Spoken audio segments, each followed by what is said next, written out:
Inez, you got my message, my full message, did you? Yes, Yeah, I good, did. okay. Sorry I didn't call back. No reason to, I'm but I going to just, see you. you didn't say what Bobby's problem was, what she died from. Well, I really don't know much too, because her son went to visit with her, and she complained about the stomach ache, and she said, I ate something wrong. And he wants to take her to a hospital. And she said, oh, no, that's fine. So he went home, and next day called, nobody answered. And he went there, and he found her dead. She found on the kitchen. So I think she was having a kind of heart attack. A heart attack. A lot of people don't know the symptoms. Especially Well, she had also, years ago, had breast cancer, right? She had cancer or something. Yes, she had some kind of cancer, yes. And I don't know, she was so skinny, bones and skin, that I think she had anorexia too. I don't know. Well, thank you for There are a lot of skinny people in this room, Inez. Yes, but not that way. No, she was really bones. Did you all do introductions? Does everyone know? So, Nkeo is the longest serving employee in the program now. That's and extraordinary. Yeah. It seems like Mikhail was only yesterday, but she's the longest serving Employee. When So- did you start? 2012. Like in the spring, right? Spring 2012. Okay. April. And Sudha Shetty was running the program, and she left in the 1st of September in 2012. And Yeah, I so, remember that. and then I was brought in, and Nkeo was working on the program. And her predecessor was Babina. Babina worked in the job for 3 years and then went to grad school here, and so came back and worked for 2 years as a graduate student assistant. So actually, Nkeo was supervising her predecessor in a sense, and yet her predecessor was training her. And then Rosa was hired in December of 2012. So Nkeo and Bob and I and another person formed a little search committee, and we had a lot of great applicants, and we selected Rosa. And she started here in a really rough time. So No, I Sudha, don't believe it. it was a really rough time. A rough time? It was a rough time. When wasn't it? Ah, so we Rosa, had Rosa was a favorite because many of us knew her from years ago.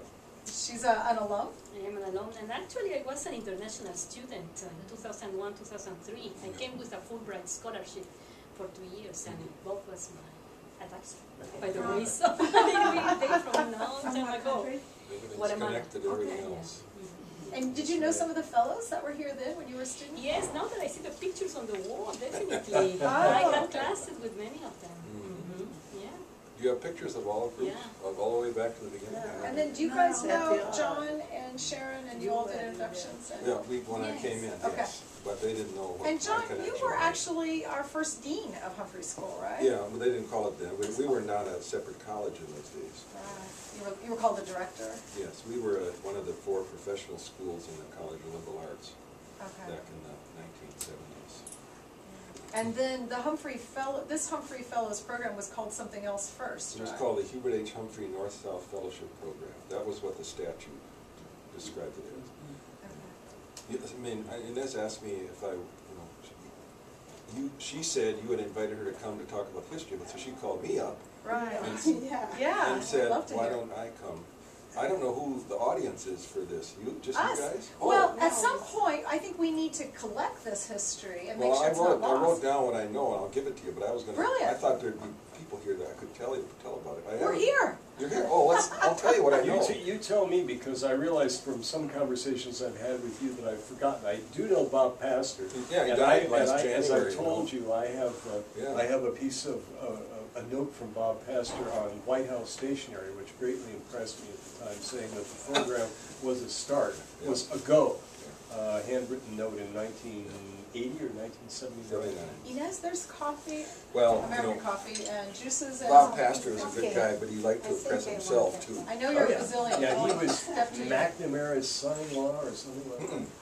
Somebody's son-in-law. Oh, McNamara's son-in-law, Yeah, yeah. Who was McNamara's son-in-law? Bob Bob Pastor. Pastor, I didn't know that. Default, that's Robert Pastor, You- yeah. The Robert Pastor, you know that name, yeah.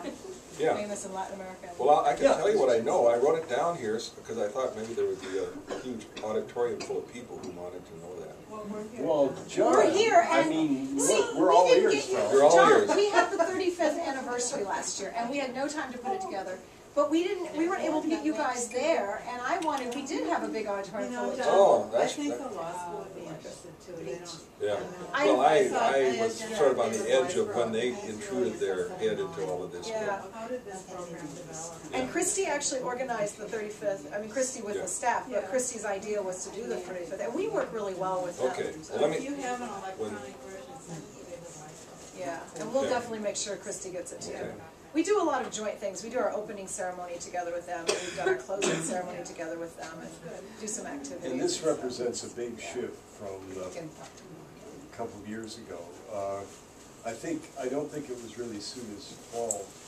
Well, it certainly wasn't entirely Suda's fault, but there was a kind of tension with the law school for a while. oh, yes, there was, right from the beginning. And that was so much. You mean right from the beginning? You mean from, No. Oh, well, no, the law school only program's had a recent. program starting a few years ago. oh, That's okay. that's And- recent history. And in defense of the administrator here, it was a very difficult budgetary situation. Yeah. So Yeah, that's right. it was set up to fail in a way. And it was like that, I mean, they had seats that they could sell for a lot of money, and we wanted seats for the fellows at a low price, if not free. And so it was always serious negotiations. And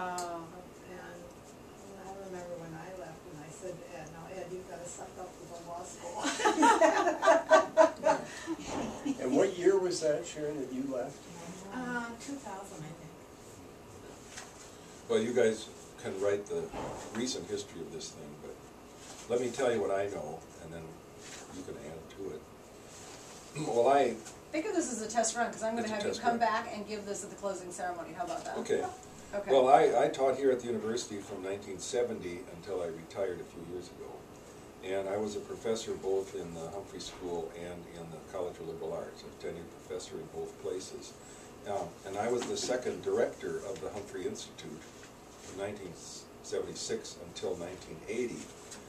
Well, then the story of the program starts in 1979. Sometime in 1979, President Carter was flying to South America, and sitting next to him on Air Force One was his principal Latin America advisor, whose name was Robert Pastor. He was a young guy then. He was born in 1947, so he would only have been 32 years old. During the course of the flight, now this is what Pastor told me, he suggested to President Carter that a program be created to bring mid-career professionals from developing countries to American university campuses for a year of advanced education, training, and professional development. And according to Bob, the president received the suggestion with enthusiasm, and he asked Pastor to write up a proposal to create such a